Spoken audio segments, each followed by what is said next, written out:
வெண்ணிலா muffins எப்படி பண்ணுறதுன்னு பார்க்கலாமா. ரொம்பவே சாஃப்டாக இருக்கும். First butter, unsalted butter 50 gram எடுத்துக்கிறேன். அது நல்லா ரூம் டெம்பரேச்சரில் இருக்கணும். Powder sugar 50 gram. இதை நல்லாத்தையும் மிக்ஸ் பண்ணிக்கலாம். ஒரே ஒரு முட்டை, ரூம் டெம்பரேச்சரில் இருக்க முட்டை, அதையும் நல்லா மிக்ஸ் பண்ணி நல்லா விஸ்க்கு வச்சு நல்லா மிக்ஸ் பண்ணிக்கோங்க. மைதா 50 கிராம், பேக்கிங் பவுடர் 1/2 டீஸ்பூன் போட்டு நல்லா விஸ்க்லேயே வச்சு நல்லா மிக்ஸ் பண்ணிவிட்டு எந்த ஒரு லம்ஸுமே இல்லாமல் ஒரே ஒரு டீஸ்பூன் வெண்ணிலா எசன்ஸ் போட்டுக்கலாம். லம்ஸ் இல்லாமல் இந்த மாதிரி ஸ்னிப் பீக் வர வரைக்கும் நல்லா மிக்ஸ் பண்ணிக்கோங்க. ஓவர் மிக்ஸும் பண்ண வேண்டாம்.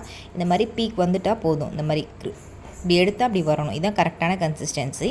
அவ்வளோதாங்க, நம்ம வெண்ணிலா மஃபின்ஸ்க்கான மாவு வந்து ரெடி ஆகிடுச்சு. இப்போ வந்து ஒரு கேக் டின்னில் கப் கேக் லைனர் போட்டு இதில் வந்து ஹாஃப் மட்டும் நம்ம வந்து ஃபில் பண்ணிவிட்டு 180 டிகிரி செல்சியஸில் 5 மினிட்ஸ் ப்ரீ ஹீட் பண்ணிவிட்டு அதுக்கப்புறம் 20 to 25 மினிட்ஸ் நீங்கள் வச்சு எடுத்திங்கன்னா, பேக் மோடில் வச்சு எடுத்திங்கன்னா சூப்பரான வெண்ணிலா மஃபின்ஸ் ரெடி ஆகிடும்.